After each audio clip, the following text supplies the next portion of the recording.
Hello friends, Chakravani ക്ലാസ്സിലേക്ക് ഏവർക്കും സ്വാഗതം. അപ്പോൾ നമ്മൾ കഴിഞ്ഞ ക്ലാസ്സിൽ പീരിയോഡിക് ടേബിളാണ് പറഞ്ഞുകൊണ്ടിരുന്നത്. അതിൽ ഒന്നാമത്തെ ഗ്രൂപ്പ് പൂർണ്ണമായും കംപ്ലീറ്റ് ആക്കി. ഈ ക്ലാസ്സുകളെല്ലാം നിങ്ങളത് നല്ലപോലെ നോക്കണം. പുതുതായിട്ട് കാണുന്നവർ ആദ്യത്തെ ക്ലാസ്സുകൾ നോക്കിയിട്ട് പഠിക്കുക. കാരണം ഇതിൻ്റെ കണ്ടിന്യൂസ് ആയിട്ടാണ് വരുന്നത്. കാരണം സയൻസ് ബുദ്ധിമുട്ടുള്ളവർക്ക് ഒരു അവസാനം നോക്കുന്ന രീതിയിൽ ഈ ഭാഗം കാണുക. നിങ്ങൾക്കറിയാം, ആ പഠിക്കുന്നതോടൊപ്പം തന്നെ പ്രീവിയസ് ക്വസ്റ്റ്യൻസ് എല്ലാം നിങ്ങൾക്ക് കാണാം. നല്ല ഒരു ഫൈനൽ എക്സാമിന് പോകുന്നതിന് മുമ്പ് നിങ്ങളുടെ ഒരു ഫൈനൽ ടച്ചപ്പായിട്ട് നമുക്കൊരു ആശ്വാസം കിട്ടുന്ന രീതിയിൽ ഇത് നോക്കുക കേട്ടോ. അപ്പം നമുക്ക് അടുത്ത ക്ലാസ്സിലേക്ക് പോകാം. ശരി, രണ്ടാമത്തെ ഗ്രൂപ്പിലേക്ക് പോകാം. അപ്പോൾ പീരിയോഡിക് ടേബിളിലെ രണ്ടാമത്തെ ഗ്രൂപ്പിൻ്റെ പേരാണ് ആൽക്കലി എർത്ത് ലോഹങ്ങൾ. ആൽക്കലി എർത്ത് ലോഹങ്ങൾ എന്ന് പറയും. ഇതാണ് രണ്ടാമത്തെ ഗ്രൂപ്പ്. അതിൽ നമ്മൾ പ്രധാനമായും നോക്കേണ്ടത് രണ്ട് മൂലകങ്ങൾ പഠിച്ചു വെക്കുക: മഗ്നീഷ്യവും കാൽസ്യവും. ഇത് രണ്ടുമാണ് സെക്കൻഡ് ഗ്രൂപ്പിനകത്ത് മെയിനായിട്ട് നോക്കേണ്ടത്. അപ്പോൾ നമുക്ക് ഓരോന്നിലേക്ക് പോകാം. ആദ്യം നമ്മൾ പഠിക്കേണ്ടത് മഗ്നീഷ്യമാണ്. ഓക്കെ, ഇതിനു മുമ്പ് ചോദിച്ചിട്ടുള്ള ഒരു പ്ലസ് ടുവിൻ്റെ ചോദ്യം, എനിക്കൊന്ന് കഴിഞ്ഞ വർഷമാണെന്ന് തോന്നുന്നു, പ്ലസ് ടുവിന് ചോദിച്ചൊരു ചോദ്യം: കടൽ ജലത്തിൽ നിന്നും വേർതിരിക്കുന്ന ലോഹമേത്? സ്വാഭാവികമായിട്ടും സംശയമുണ്ടാകുന്ന ഒരു ചോദ്യമാണ്. സമുദ്രജലത്തിൽ നിന്നും വേർതിരിക്കുന്ന ലോഹം ചോദിച്ചാൽ മഗ്നീഷ്യം ആണ്. നമുക്ക് തെറ്റിക്കാൻ വേണ്ടി ഓപ്ഷനകത്ത് ആര് കാണും? സോഡിയം കാണും. കാരണം നമ്മൾ ഉപ്പ് മനസ്സിൽ ഓർക്കും. സമുദ്രജലത്തിൽ നിന്ന് വേർതിരിക്കുന്ന ലോഹം കൂടിയാണ് മഗ്നീഷ്യം. ഇതിന് അറിയപ്പെടുന്ന അപരനാമം, മഗ്നീഷ്യത്തെ അറിയപ്പെടുന്നത് രാസസൂര്യൻ, കെമിക്കൽ സൺ എന്ന് പറയും. അപ്പൊ രാസസൂര്യൻ എന്ന് അപരനാമത്തിൽ അറിയപ്പെടുന്ന ലോഹമാണ് മഗ്നീഷ്യം. ഹരിതകം, ക്ലോറോഫിൽ, ഹരിതകത്തിൽ കാണപ്പെടുന്ന ലോഹമേത്? മഗ്നീഷ്യം. ഇപ്പോൾ നടന്ന ഒരു പരീക്ഷയ്ക്ക് ചോദിച്ച ചോദ്യമാണ്. ഹരിതകം ഇരിക്കുന്നത് എവിടെ? ഇലയിലെ ഗ്രാന എന്ന് പറയും. ഗ്രാന ഡിസ്ക് ലൈക്ക് സ്ട്രക്ചറാണ്. ഗ്രാനയിലാണ് ഹരിതകം ഇരിക്കുന്നത്. ഇതിനു മുമ്പ് ചോദിച്ചുള്ള ഇതിൽ നിന്ന് വരുന്ന മറ്റൊരു GK, ഹരിതകമുള്ള ജീവി ചോദിച്ചിട്ടുണ്ട്. ഹരിതകമുള്ള ജീവിയാണ് യൂഗ്ലീന എന്ന് പറയും. പ്രീവിയസ് ക്വസ്റ്റ്യൻ ആണ്. ഹരിതകമുള്ള ജീവി യൂഗ്ലീന. അപ്പോൾ ഹരിതകത്തിൽ കാണപ്പെടുന്ന ലോഹം മഗ്നീഷ്യം. രാസസൂര്യൻ മഗ്നീഷ്യം. ഇനി ടാൽക്കം പൗഡർ, നമ്മൾ മുഖത്തിടുന്ന പൗഡർ ടാൽക്ക് എന്ന് പറയും. അപ്പോൾ ടാൽക്കം പൗഡർ എന്ന് അറിയപ്പെടുന്ന പദാർത്ഥം മഗ്നീഷ്യം സിലിക്കേറ്റ്. മഗ്നീഷ്യം സിലിക്കേറ്റിനെ വിളിക്കുന്ന പേരാണ് ടാൽക്കം പൗഡർ. മഗ്നീഷ്യം സിലിക്കേറ്റാണ് ടാൽക്കം പൗഡർ. എന്നാൽ എപ്സം സാൾട്ട്, എപ്സം സാൾട്ട് എന്ന് അറിയപ്പെടുന്ന, റിയേജൻ്റൊക്കെ ആയിട്ട് ഉപയോഗിക്കുന്ന എപ്സം സാൾട്ട് എന്നറിയപ്പെടുന്നത് മഗ്നീഷ്യം സൾഫേറ്റിനെ ആണ്. മഗ്നീഷ്യം സൾഫേറ്റിനെ വിളിക്കുന്ന പേരാണ് എപ്സം സാൾട്ട് എന്ന് പറയും. അപ്പോൾ മഗ്നീഷ്യം പഠിക്കുമ്പോൾ ഈ രണ്ട് രാസനാമം, ഇതധികം ചോദിച്ചിട്ടില്ല, അതുകൊണ്ട് പ്രാധാന്യം കൊടുക്കുക. അപ്പോൾ രാസസൂര്യൻ എന്നറിയപ്പെടുന്ന ലോഹം മഗ്നീഷ്യമാണ്. ഹരിതകത്തിൽ കാണപ്പെടുന്ന ലോഹം മഗ്നീഷ്യമാണ്. ഹരിതകം ഇരിക്കുന്ന ഭാഗം ഗ്രാന. ഹരിതകം കാണപ്പെടുന്ന ഗ്രാനയിലാണ്. ഹരിതകമുള്ള ജീവി യൂഗ്ലീന. ടാൽക്കം പൗഡർ എന്ന് അറിയപ്പെടുന്നത് മഗ്നീഷ്യം സിലിക്കേറ്റിനെയും എപ്സം സാൾട്ട് എന്നറിയപ്പെടുന്നത് മഗ്നീഷ്യം സൾഫേറ്റിനെയും ആണ്. ഓക്കെ, ഇനി നമുക്ക് അടുത്ത, അപ്പം മഗ്നീഷ്യം ക്ലിയർ ആയാൽ ഇനി നമുക്ക് അടുത്ത മൂലകത്തിലേക്ക് പോകാം. അടുത്ത പഠിക്കേണ്ട പ്രധാനപ്പെട്ട ലോഹമാണ് കാൽസ്യം. ധാരാളം ചോദ്യങ്ങൾ ചോദിക്കുന്ന ഒരു ലോഹമാണ് കാൽസ്യം. കാൽസ്യം പ്രധാനമായിട്ടും നമ്മുടെ ശരീരത്തിൽ എവിടെ കാണും? പല്ലിലും എല്ലിലും. അപ്പോൾ പല്ലിലും എല്ലിലും കാണപ്പെടുന്ന ലോഹം ചോദിച്ചാൽ കാൽസ്യമാണ്. പല്ലിലും എല്ലിലും കാണപ്പെടുന്ന ലോഹമാണ് കാൽസ്യം. ഇതിനു മുമ്പ് ബെപ്കോയുടെ ഒരു ബിവറേസിൻ്റെ ഒരു മെയിൻ പരീക്ഷയ്ക്ക് ചോദിച്ചൊരു ചോദ്യം ഇതായിരുന്നു. ചോദ്യം: പല്ലിൻ്റെയും എല്ലിൻ്റെയും നിർമ്മാണത്തിന് ആവശ്യമില്ലാത്ത ലോഹം ഏതെന്ന് ഒരു ചോദ്യം ചോദിച്ചായിരുന്നു. അന്ന് അതിൽ വന്നൊരു ഓപ്ഷൻസ് ഞാനൊന്ന് വായിക്കാം. മഗ്നീഷ്യം, അതിൽ വന്ന ഓപ്ഷനാണ് മഗ്നീഷ്യം, കാൽസ്യം, സിങ്ക്, ദെൻ ഇരുമ്പ്. അന്നത്തെ ബെപ്കോയുടെ ചോദ്യമാണ്. അപ്പോൾ നമ്മളിപ്പം പറഞ്ഞു പല്ലിനും എല്ലിനും ആവശ്യമുള്ള ഘടകം കാൽസ്യമാണ്. അപ്പോൾ ആവശ്യമില്ലാത്ത ലോഹം ഏതാണ്? ഇരുമ്പാണ് അന്നത്തെ ചോദ്യം. ഇരുമ്പ് ബ്ലഡിൽ മതി. ഓക്കെ, അപ്പോൾ പല്ലിലും എല്ലിലും കാണപ്പെടുന്ന ലോഹമാണ് കാൽസ്യം. അപ്പോൾ ഈ കാൽസ്യത്തിൻ്റെ ലവണങ്ങളുടെ പേരുകളെല്ലാം പഠിക്കുന്നതിന് മുൻപ് ജസ്റ്റ് നമുക്ക് ഈ പല്ലും എല്ലും ഒന്ന് വായിച്ചൊന്ന് ജസ്റ്റ് ഒന്ന് പറഞ്ഞു പോകാം. എല്ലാ LD പരീക്ഷയ്ക്കും അതിൽ നിന്ന് ചോദ്യം കിട്ടുന്നുണ്ട്.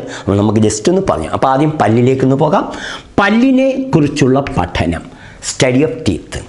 പല്ലിനെ കുറിച്ചുള്ള പഠനമാണ് ഓഡന്റോളജി എന്ന് പറയും. പല്ലിനെക്കുറിച്ചുള്ള പഠനം ഓഡന്റോളജി. അപ്പോൾ പല്ലിനെക്കുറിച്ചുള്ള പഠനം ഏതാണ്? ഓഡന്റോളജി. തെറ്റിക്കാൻ വേണ്ടി ഡെന്റോളജി കാണും, ഓഡന്റോളജി. അപ്പോൾ എല്ലിനെക്കുറിച്ചുള്ള പഠനം ഓസ്റ്റിയോളജി. എല്ലിനെക്കുറിച്ചുള്ള പഠനം ഓസ്റ്റിയോളജി. ഓക്കെ, അപ്പോൾ പല്ലിനെക്കുറിച്ചുള്ള പഠനം ഓഡന്റോളജി, എല്ലിനെക്കുറിച്ചുള്ള പഠനം ഓസ്റ്റിയോളജി. ഓക്കെ, ഇനി കുട്ടികളുടെ പാൽപ്പല്ലുകളുടെ എണ്ണം.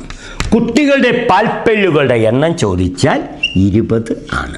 ഓക്കെ, അപ്പം മുതിർന്നവരുടെ പല്ലുകൾ ചോദിച്ചാൽ 32. ഇതെല്ലാം നിങ്ങൾ മനസ്സിലേക്ക് വരിക. കുഞ്ഞുങ്ങളുടെ പല്ലുകളുടെ എണ്ണം, പാൽപ്പല്ലുകൾ 20, മുതിർന്നവരുടെ പല്ലുകൾ 32. ഈ 32 പല്ലിൻ്റെ എണ്ണമാണ് എപ്പോഴും LDക്ക് ചോദിക്കുന്നത്. അപ്പം നമുക്ക് മനസ്സിലേക്കൊന്ന് വരാം. ഉളിപ്പല്ല്. കഴിഞ്ഞ വർഷത്തെ LDയുടെ ചോദ്യം ഇതായിരുന്നു: മനുഷ്യരിലെ ഉളിപ്പല്ലുകളുടെ എണ്ണം എത്ര? ഉളിപ്പല്ലുകളുടെ എണ്ണം 8. ഇൻസിസർ എന്ന് പറയും, ഇൻസിസർ. അപ്പോൾ ഉളിപ്പല്ലുകളുടെ എണ്ണം 8. കഴിഞ്ഞ വർഷത്തെ LDയുടെ ചോദ്യമാണ്. അടുത്ത കോമ്പല്ല്.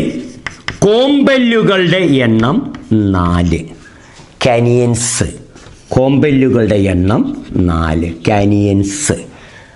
അഗ്രചർവണകം. അഗ്രചർവണകം 8. പ്രീ മൊളാസ് എന്ന് പറയും, പ്രീ മൊളാസ്. ദെൻ ചർവണകം. ചർവണകം 12. മൊളാസ്. എല്ലാം കൂടെ കൂട്ടുമ്പോൾ നോക്കുക, 8 4 12, 12 തൊട്ട് 20, 20 12 32. പഠിച്ചു വെച്ചോണേ. അപ്പോൾ മനുഷ്യൻ്റെ 32 പല്ലുകളുടെ എണ്ണം: ഉളിപ്പല്ല് 8, കോമ്പല്ല് 4, അഗ്രചർവണകം 8, ചർവണകം 12. അപ്പോൾ ഈ എല്ലുകൾ പഠിക്കുമ്പോൾ ഇതിൻ്റെ ക്രമീകരണത്തിൻ്റെ ഫോർമുല ഒന്ന് നോക്കി വെച്ചേക്കെ. കാരണം കഴിഞ്ഞ വർഷം ഉളിപ്പല്ല് ചോദിച്ചില്ല. അപ്പോൾ ഇതിൻ്റെ ക്രമീകരണം എന്ന് പറയാം.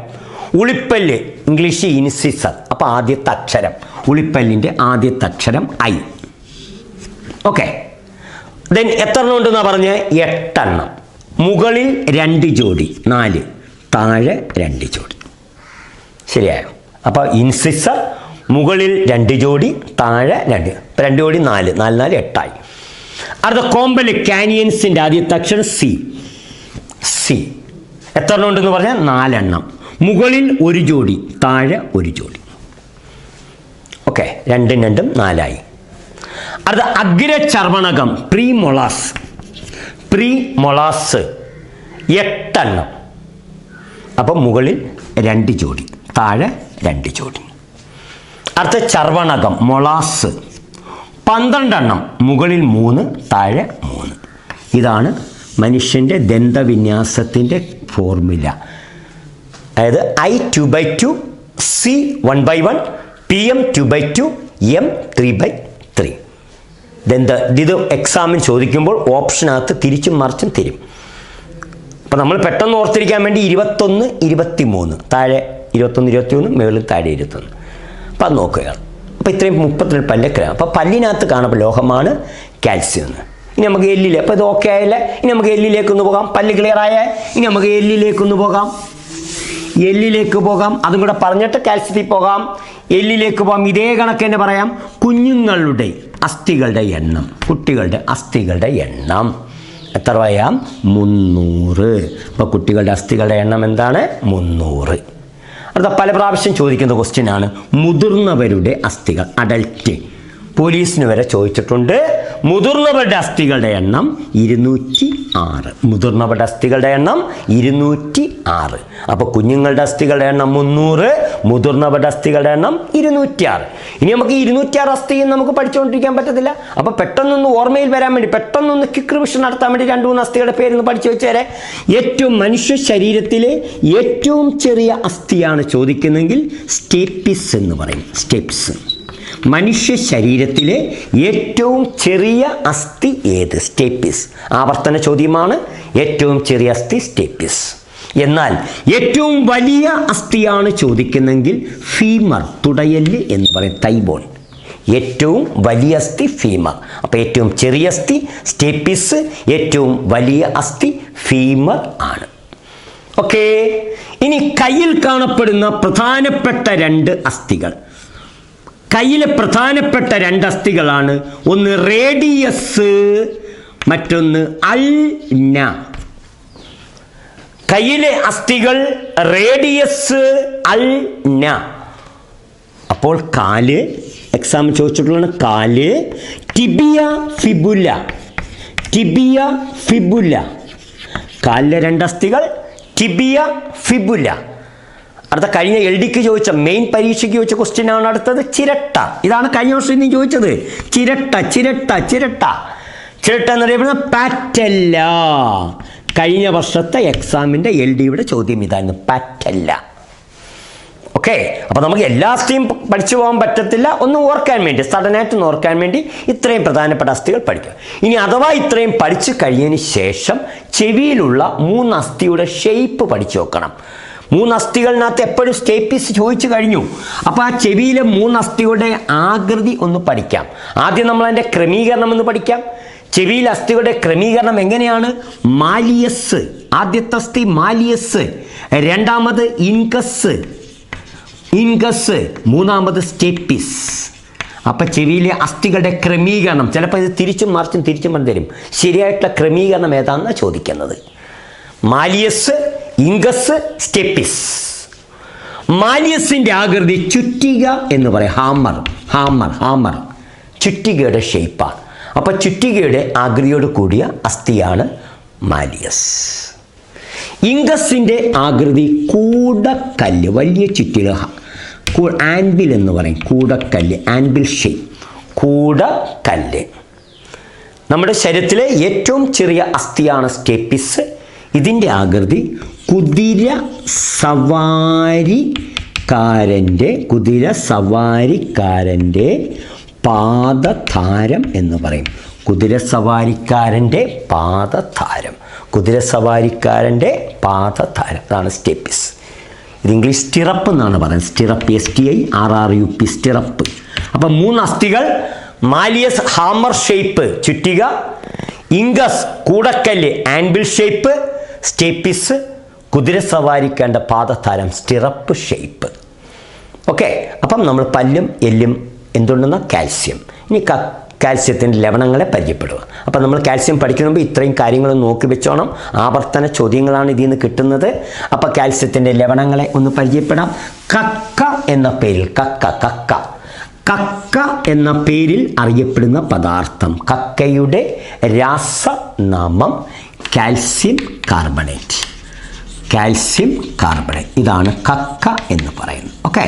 അപ്പോൾ കക്കയുടെ രാസനാമം കാൽസ്യം കാർബണേറ്റ് എന്ന് പറയും. ഇതിനെ അറിയപ്പെടുന്ന മറ്റു പേരുകളാണ് കക്ക, ചിപ്പി, മുത്ത്, പവിഴം, ചുണ്ണാമ്പ് കല്ല്, മാർബിള്, മുട്ടയുടെ തോട്. ഇത് ചോദിച്ചാലും നിങ്ങൾ കാൽസ്യം കാർബണേറ്റ് പഠിച്ചു നോക്കുക. ഒരു വട്ടം ചോദിച്ച ക്വസ്റ്റ്യനാണ്. മുട്ടയുടെ തോട് രാസപരമായി എന്താണ്?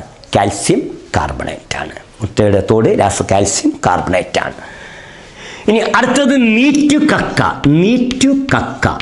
നീറ്റുകക്ക എന്ന് അറിയപ്പെടുന്നത് കാൽസ്യം ഓക്സൈഡാണ്. നീറ്റുകക്കയുടെ രാസനാമം കാൽസ്യം ഓക്സൈഡാണ്. ഇതിന് ക്യുക്ക് ലൈം എന്നാണ് പറയുന്നത്. Quick lime. ചിലപ്പം കയറി നീറ്റുകക്ക എന്ന് ചോദിക്കുന്നില്ല, ക്യുക്ക് ലൈം. ക്യുക്ക് ലൈം എന്ന് അറിയപ്പെടുന്ന പദാർത്ഥം കാൽസ്യം ഓക്സൈഡ്. കക്കയെ ചൂടാക്കുമ്പോഴാണ് നീറ്റുകക്ക ലഭിക്കുന്നത്. ഓക്കെ, അടുത്ത കുമ്മായം. കുമ്മായം എന്ന പേരിൽ അറിയപ്പെടുന്നത് കാൽസ്യം ഹൈഡ്രോക്സൈഡ്. കുമ്മായം എന്ന് അറിയപ്പെടുന്നത് കാൽസ്യം ഹൈഡ്രോക്സൈഡ് ആണ്. കുമ്മായം എന്നറിയപ്പെടുന്നത് കാൽസ്യം ഹൈഡ്രോക്സൈഡിനെ ആണ്. ഓക്കെ, അപ്പോൾ കുമ്മായത്തിൻ്റെ രാസനാമം കാൽസ്യം ഹൈഡ്രോക്സൈഡ്. ഇതിന് സ്ലേക്കഡ് ലൈം എന്ന് പറയും.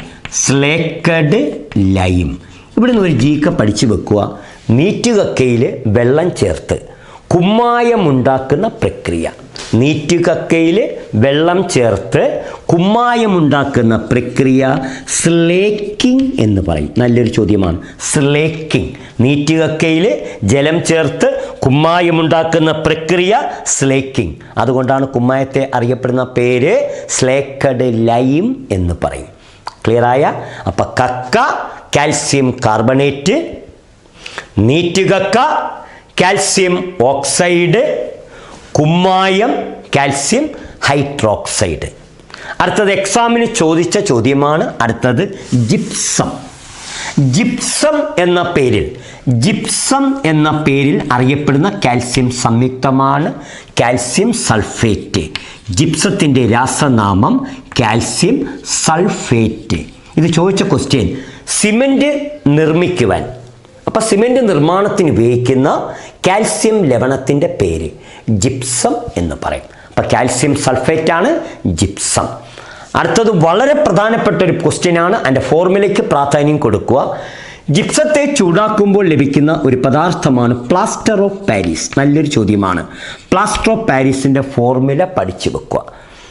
പ്ലാസ്റ്റർ ഓഫ് പാരീസ് CaSO4 ½ ഇതാണ് പ്ലാസ്റ്റർ ഓഫ് പാരീസിൻ്റെ ഫോർമുല. CaSO4 ½ പല പ്രാവശ്യം ലാബിന് വരെ ചോദിച്ചിട്ടുണ്ട്. പ്ലാസ്റ്റർ ഓഫ് പാരീസിൻ്റെ ഫോർമുല CaSO4 ½ നിങ്ങൾ നോക്കുമ്പോൾ ഓപ്ഷനകത്ത് തെറ്റിക്കാൻ വേണ്ടി CU ഒക്കെ കാണും. നമ്മൾ പെട്ടെന്ന് നോക്കുമ്പോൾ SO4 ഒക്കെ കാണും. CuSO4 അല്ല, Ca കാൽസ്യം സൾഫേറ്റിനെയാണ് എന്താണ് അതിൻ്റെ ഹാഫ് വാട്ടറും കൂടെ ചേരുന്നതാണ് പ്ലാസ്റ്റർ ഓഫ് പാരീസ് എന്ന് പറയുന്നത്. അടുത്തത് ഇപ്പോൾ നടന്ന എക്സാമിന് കയറി ചോദിച്ചതാണ്. ഇപ്പം നടന്ന എക്സസൈസിനോ ഒരു പരീക്ഷയ്ക്ക് കയറി ചോദിച്ചതാണ് എല്ലിൻ്റെ തിളക്കം. എല്ലിൻ്റെ കെമിക്കൽ നെയിം തന്നെ ചോദിച്ചേ. എല്ല് കത്തുമുണ്ടാകുന്ന തിളക്കം. എല്ലിൻ്റെ തിളക്കം ഈ അടുത്ത സമയത്ത് നടന്ന ക്വസ്റ്റ്യനാണ്. അപ്പോൾ എല്ല് കത്തുമ്പോൾ ഉണ്ടാകുന്ന തിളക്കത്തിൻ്റെ സാന്നിധ്യം എന്ന് പറയുന്നത് ഏത് ലവണം? Calcium phosphate. കാൽസ്യം ഫോസ്ഫേറ്റ് ആണ് എല്ലിൻ്റെ, ഇതാണ് എല്ലിൻ്റെ രാസനാമം. അപ്പോൾ കാൽസ്യം ഫോസ്ഫേറ്റ് ആണ് എല്ലിൻ്റെ രാസനാമം.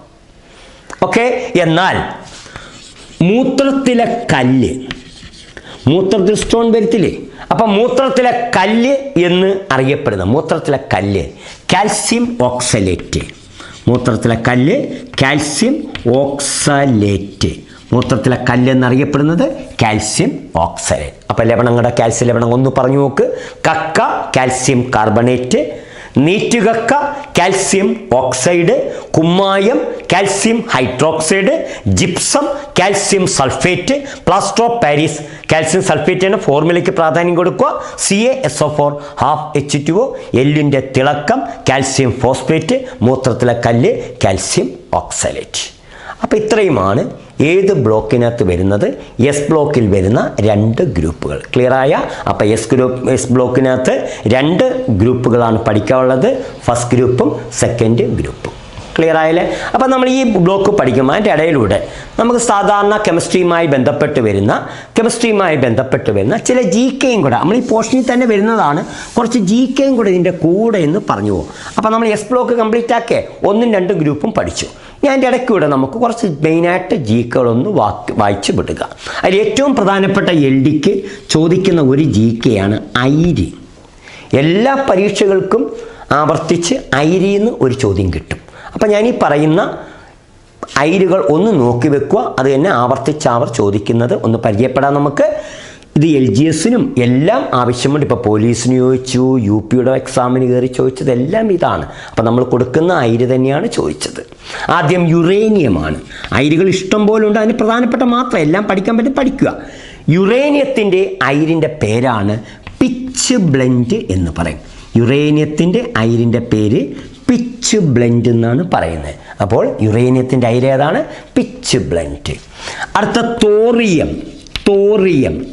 തോറിയത്തിൻ്റെ അയിരിൻ്റെ പേരാണ് മോണോസൈറ്റ്. തോറിയം മോണോസൈറ്റ് എന്ന് പറയും. Thorium monocyte. അടുത്ത എപ്പോഴും ചോദിക്കുന്നതാണ് അലൂമിനിയം. മിക്ക പരീക്ഷയ്ക്കും ചോദിക്കുന്നതാണ്. അലൂമിനിയത്തിൻ്റെ അയിരിൻ്റെ പേര് ബോക്സൈറ്റ്. അലൂമിനിയത്തിൻ്റെ അയിര് ബോക്സൈറ്റ് ആണ്. അടുത്തത് കോപ്പർ. കോപ്പറിൻ്റെ അയിര് കോപ്പർ മാലക്കൈറ്റ്. കോപ്പറിൻ്റെ അയിര് മാലക്കൈറ്റ്. അടുത്തത് സിങ്ക്. സിങ്കിൻ്റെ അയിരിൻ്റെ പേര് കലാമിൻ. ഇപ്പം എന്നാണ് പറയുക. സിങ്കിൻ്റെ അയിര് കലാമിൻ. സിങ്കിൻ്റെ അയിര് കലാമിൻ. അടുത്തത് മെർക്കുറി. മെർക്കുറിയുടെ അയിരിൻ്റെ പേര് സിന്നബർ എന്ന് പറയും. മെർക്കുറിയുടെ അയിരിൻ്റെ പേര് സിന്നബർ.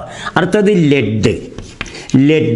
അയിരിൻ്റെ പേര് ഗലീന എന്ന് പറയും. ലെഡിൻ്റെ അയിരിൻ്റെ പേര് ഗലീന. ലാസ്റ്റ് വൺ ഇരുമ്പ്. അപ്പോൾ ഇരുമ്പിൻ്റെ അതിൻ്റെ പേര് 3 പഠിച്ചു വെക്കുക.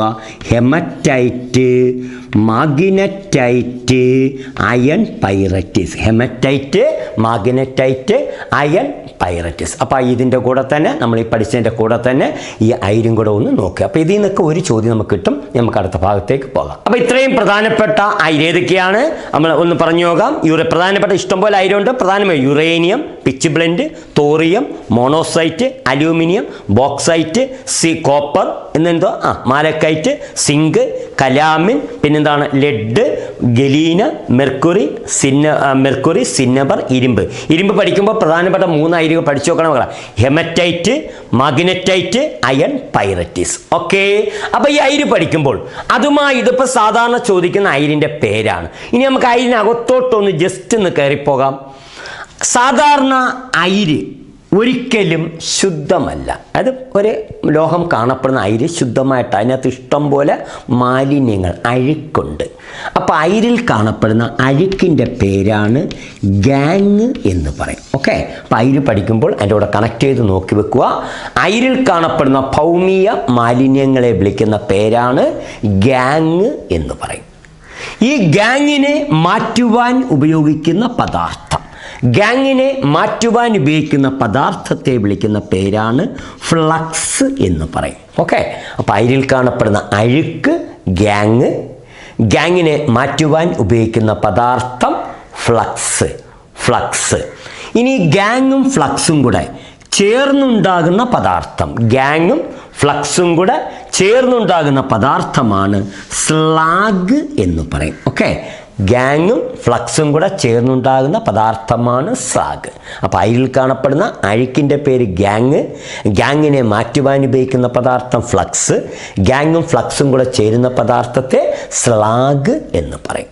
അപ്പോൾ ഇതിനു മുമ്പ് എക്സാമിന് കയറി ചോദിച്ച ചോദ്യം, ഗാങ്ങിൻ്റെ സ്വഭാവം അനുസരിച്ച് എപ്പോഴും ഫ്ലക്സ് ഉപയോഗിക്കത്തുള്ളൂ. ഇപ്പോൾ ഉദാഹരണമായിട്ട് ഗാങ് നമ്മൾ അരിയിൽ കാണുന്ന അഴുക്കായ ഗാങ് അസിഡിക് സ്വഭാവമുള്ളതാണെങ്കിൽ,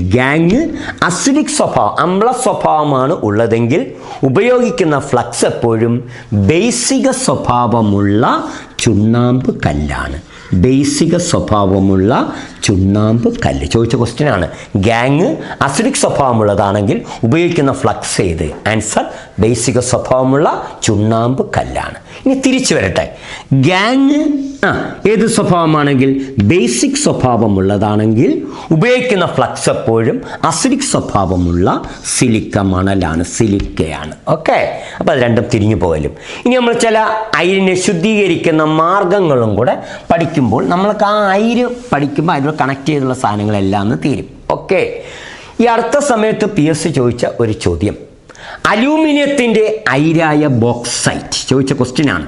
അലൂമിനിയത്തിൻ്റെ അയിരായ ബോക്സൈറ്റിനെ ശുദ്ധീകരിക്കുന്ന മാർഗം ഇതാണ് ചോദിച്ചത്. അലൂമിനിയത്തിൻ്റെ അയിരായ ബോക്സൈറ്റിനെ ശുദ്ധീകരിക്കുന്ന മാർഗമാണ് ലീച്ചിങ് എന്ന് പറയും. അലൂമിനിയത്തിൻ്റെ അയിര് ശുദ്ധീകരിക്കുന്ന പ്രക്രിയ ഏതാണ്? ലീച്ചിങ് ആണ്. അങ്ങനെയാണെങ്കിൽ സ്വർണത്തിൻ്റെ അയിര്, ഓക്കെ.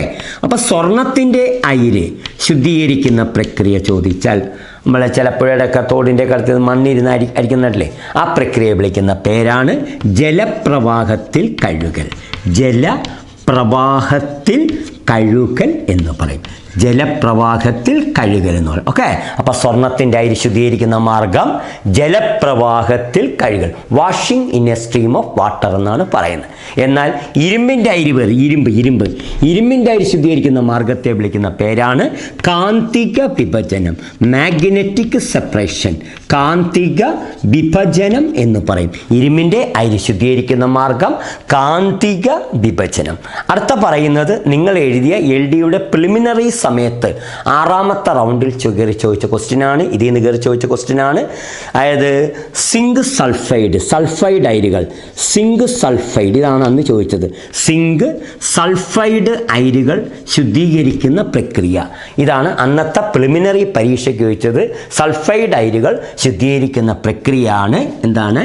പ്ലവന പ്രക്രിയ എന്ന് പറയും. പ്ലവന പ്രക്രിയ, ഫ്ലോട്ടേഷൻ എന്ന് പറയുന്നത് പ്ലവന പ്രക്രിയ. അപ്പം അലൂമിനിയത്തിൻ്റെ അയിരായ ബോക്സൈറ്റിനെ ശുദ്ധീകരിക്കുന്ന മാർഗം ലീച്ചിങ്, സ്വർണത്തിൻ്റെ അയിര് ശുദ്ധീകരിക്കുന്ന മാർഗം ജലപ്രവാഹത്തിൽ കഴുകൽ, ഇരുമ്പിൻ്റെ അയിര് ശുദ്ധീകരിക്കുന്ന പ്രക്രിയ കാന്തിക വിഭജനം, സിങ്ക് സൾഫൈഡ് ശുദ്ധീകരിക്കുന്ന പ്രക്രിയ പ്ലവന പ്രക്രിയ.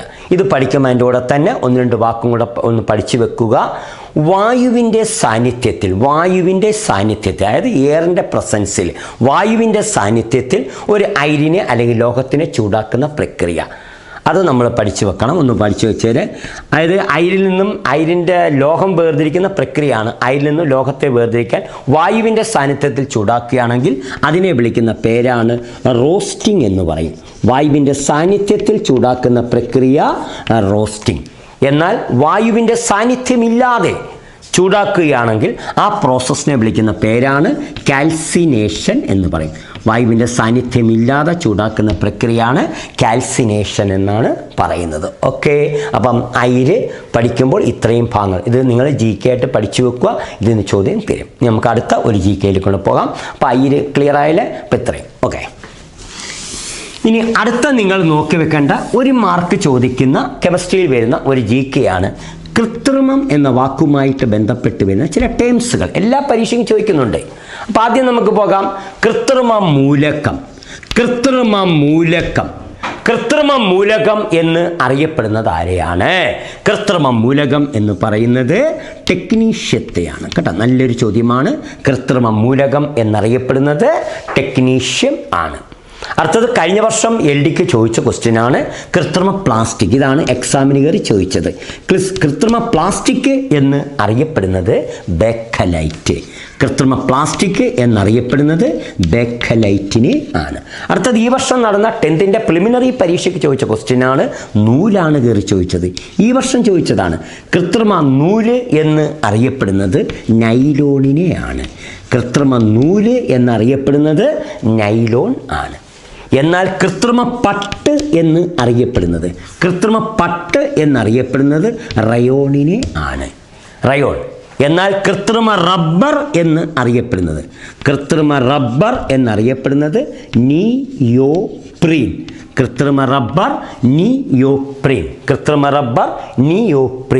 എന്നാൽ കൃത്രിമ മഴ എന്നറിയപ്പെടുന്നത് സിൽവർ അയഡൈഡ്.